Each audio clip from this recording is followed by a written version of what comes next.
Free? Free things cost the most. Joe Mingrui silently mumbled and decided that he would not purchase any additional services whatsoever. He would firmly refuse them all. If you are really that capable, try divining that I transmigrated here. With this in mind, Joe Mingrui followed behind the woman whose face was painted red and yellow, stooping low to enter the low tent. The tent's interior was extremely dark, illuminated only by several beams of light that managed to seep inside. A table covered with paper cards could be made out faintly in the low illumination. The woman with the sharp, pointy hat was not affected by this at all.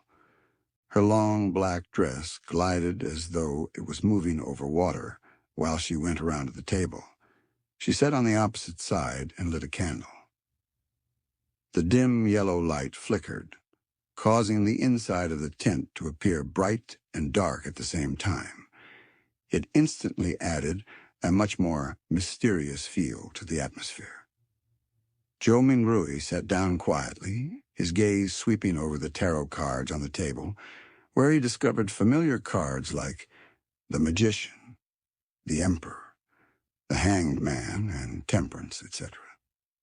Could Roselle have been a senior? I wonder if he was also a fellow countryman of mine, Joe Mingrui mumbled to himself subconsciously. Before he could finish looking at the opened cards on the table, the woman who claimed to have accurate divinations had already reached out her hands to gather all of the cards together. She stacked them into a deck and pushed it in front of him. "Shuffle the cards first and cut the deck," the circus fortune-teller said in a muted voice. "Me? Shuffle?" Joe Mingrui asked reflexively. The yellow and red paint on the fortune-teller's face squirmed together as she revealed a slight smile, saying, "Of course, everyone's destiny can only be unraveled by themselves. I only serve as a reader of it." Joe Mingrui immediately questioned her warily. "This reading does not require additional fees, right? As a keyboard folklorist, I've already seen too many of such tricks." The fortune-teller was visibly taken aback before finally saying muffledly, "It's free." Joe Mingrui, relieved, stuffed the revolver further back into his pocket. Thereafter, he calmly reached out his two hands to shuffle and cut the deck skillfully. "It's done." He placed the already shuffled tarot cards in the middle of the table. The fortune-teller clasped the cards with both her hands and carefully looked at cards for a while. Then she suddenly opened her mouth and said, "I'm sorry, I forgot to ask, but what would you like to ask about?" Back when he was wooing his first love, Joe Mingrui had also done research on tarot cards. He asked unhesitatingly, "Past, present, and future." This was a type of divination as part of tarot card interpretation. 3 cards, when opened sequentially, symbolized one's past, present, and future. The fortune-teller nodded first, then curled her lips to reveal a smile and said, "Then please reshuffle the deck. You can only truly get the cards you want if you know what you would like to ask about." "Were you fooling me just now? Do you have to be this petty? Didn't I only ask a few times if this would be a free service?" Joe Mingrui's cheeks twitched a little. He took a deep breath and took the tarot deck back to reshuffle and cut it. "There won't be any problems this time, right?" He placed the already cut deck back onto the table. "No problem." The fortune-teller reached out her fingers and picked a card from the top of the deck. Then she placed it on the left side of Joe Mingrui. Her voice was going lower and lower as she spoke. "This card symbolizes your past. This card symbolizes your present." The fortune-teller placed the second card right in front of Joe Mingrui. Then she picked the third card and put it on the right side of Joe Mingrui. "This card symbolizes the future." "All right. Which card would you like to see first?" The fortune-teller raised her head up after completing her placement of the cards and gazed deeply at Zhou Mingrui with her grayish-blue eyes. "I'll have a look at the present first," Zhou Mingrui said after giving it some thought. The fortune-teller nodded slowly and flipped over the tarot card that was directly in front of Zhou Mingrui. A colorfully dressed character was depicted on this card, wearing splendid headgear with a stick over his shoulder. There was a bindle hanging on the end of the stick, and a puppy was following behind him. It was numbered 0. "The Fool," the fortune-teller lightly read out the name of the card with her grayish-blue eyes affixed on Zhou Mingrui. The Fool? The 0 inches card of tarot? A start? A fresh beginning with all kinds of possibilities? Zhou Mingrui was not even considered an amateur enthusiast of tarot, so he could only make a rough interpretation based on his own impressions of tarot. Just as the fortune-teller was about to say something, the cloth curtains of the tent were suddenly lifted open. The ray of sunlight that shone in was so blinding that it caused the back-facing Zhou Mingrui to instinctively narrow his eyes. "Why are you impersonating me again? It's my job to handle the divination for people," a woman's voice growled angrily. "Return to your post quickly. You must remember that you're just an animal trainer." An animal trainer? Zhou Mingrui's eyes had already adapted to the light by now. He saw a similar-looking woman who was also wearing a sharp, pointy hat and a black dress, with her face painted in red and yellow as well. The only difference was that she was taller and had a slimmer physique. The woman who was seated in front of him immediately stood up and said disgruntledly, "Don't mind this. It's just that I like doing this. But I have to say, my divination and interpretation can be really accurate sometimes. I'm serious." She spoke and lifted up her dress to go around from the side of the table before quickly trotting away from the tent. "Sir, would you like me to interpret your cards for you?" The real fortune-teller looked at Zhou Mingrui and asked with a smile. Zhou Mingrui's lips twitched and asked her sincerely, "Is it free?" "No," the real fortune-teller answered. "Then forget it." Zhou Mingrui pulled his hands back and put them into his pockets. He clutched his revolver and money before stooping again to exit the tent. Damn. He actually got an animal trainer to be his fortune-teller? Is an animal trainer who doesn't want to be a fortune-teller a bad clown? Zhou Mingrui very quickly put this matter behind him. He spent 7 pence at the lettuce and meat market for a pound of not-so-great mutton. Then he also bought some tender broad beans, cabbage, onions, potatoes, and other items. Together with the bread that he bought earlier, he spent a total of 25 copper pennies, which converted to 2 soldi and 1 pence. There is really not enough to go around for spending, poor Benson. Not only had Zhou Mingrui spent the 2 notes that he had brought with him, but it was also necessary for him to top it up with the 1 penny he had in his pocket. He just sighed and did not think further about it as he hurried back home. With the staple food, he could now carry out the luck enhancement ritual. After the second-floor tenants gradually left, Zhou Mingrui was still in no hurry to carry out the ritual. Instead, he translated the immortal Lord of Heaven and Earth for blessings, and related phrases into the ancient Fasak language, as well as the Loan language.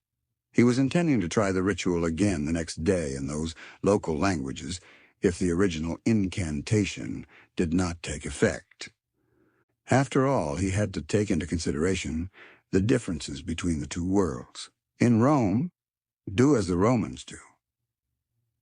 As for translating it into an ancient ritual prayer that used the dedicated Ermi language, Zhou Mingrui had a difficult time completing it due to his lack of vocabulary.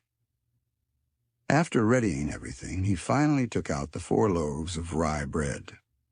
He placed one in the corner where the coal stove was originally, one at the bottom inner side of the dress mirror, one at the top of the cupboard, where two walls met, and one at the right side of the study table, where miscellaneous items were kept. With a deep breath, Joe Mingrui came to the center of the room and spent a few minutes to calm himself. Then he took a solemn step forward and went in a counterclockwise direction in the shape of a square. When he took the first step, he chanted in a low whisper, "The immortal Lord of heaven and earth for blessings." The second step, he sincerely chanted, "The Sky Lord of heaven and earth for blessings." The third step, Joe Mingrui breathed out a whisper, "The exalted Thearch of heaven and earth for blessings." At the fourth step, he spat out a foul breath and meditated in concentration, "The celestial worthy of heaven and earth for blessings." When he returned back to the original spot, Joe Mingrui closed his eyes and waited in his place for an outcome. He had some anticipation in him, some unease, some hope, and some fear. Can he make it back? Is there going to be any effect? Will there be an unexpected situation? The darkness in front of him was tainted with the crimson light of hope. Joe Mingrui's thoughts were swirling in his head, and he was finding it difficult to quell it. It was at this time that he suddenly felt the surrounding air seem to stop, becoming thick and mysterious. Immediately after, a low whisper could be heard beside his ears that sounded at times real, at times sharp, at times imaginary, at times alluring, at times maniacal, and at times crazy. He clearly did not understand the murmuring that went on, but Joe Mingrui still couldn't help himself from wanting to listen to it and distinguish what it was saying. His head was in pain again. It was so painful that it felt like someone had stuck a steel drill rod into it. Joe Mingrui only felt like his head was going to explode. His thoughts were filled with psychedelic colors.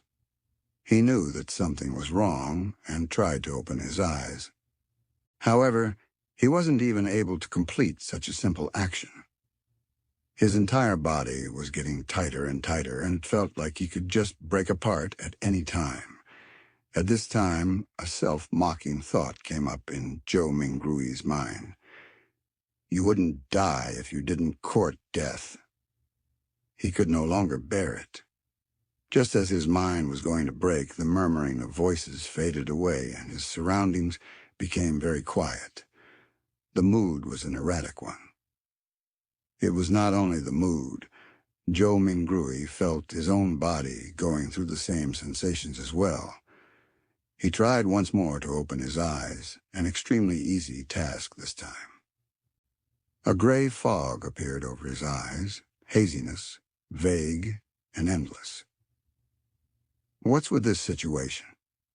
Joe Mingrui suddenly looked around him and then lowered his head down to discover that he was floating at the edge of an endless fog. The fog was flowing like water and was dotted with a lot of crimson stars. Some of them were enormous, while others were tiny.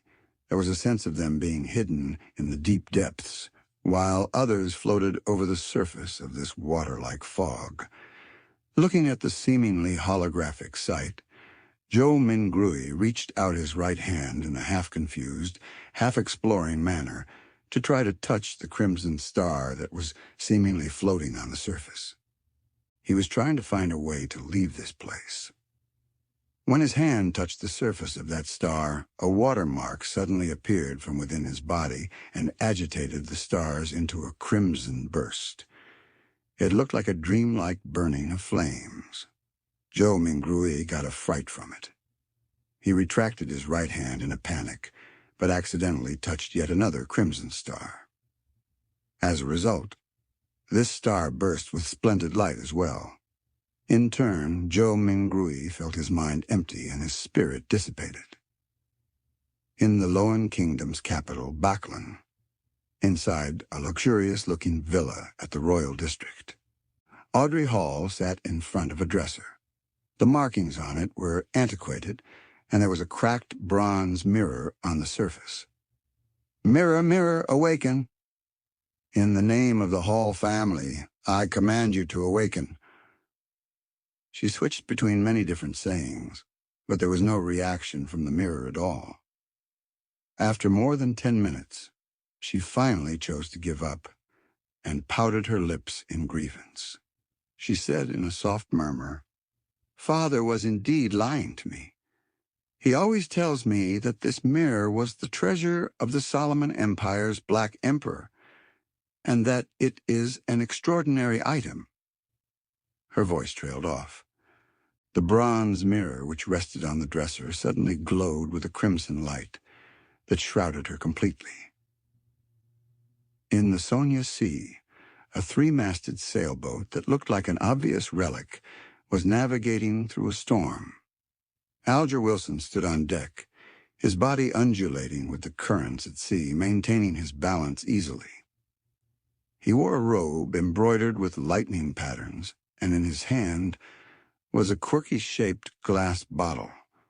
Phenomena of the bubbles billowing inside the bottle, frost turning into snow, and signs of gusting wind visible alternated. "Still short on the ghost shark's blood," Alger murmured. Then, at this moment, a crimson burst appeared in the space between the glass bottle and the surface of his palm. In an instant, it enveloped the surroundings as well. In the fog of gray mist, Audrey Hall regained her sight. She started reckoning the situation in a state of horror and confusion when she noticed the blurry image of a man on the opposite side of her, doing the same as well. Immediately after, the both of them discovered another mystery person standing not far from them who was shrouded in a gray mist. The mysterious person was none other than Joe Mingrui. He was similarly dumbfounded. "Sir, where is this?" Audrey and Alger were startled at first, falling silent in the process. Then they immediately started speaking in unison. "What are you planning on doing?"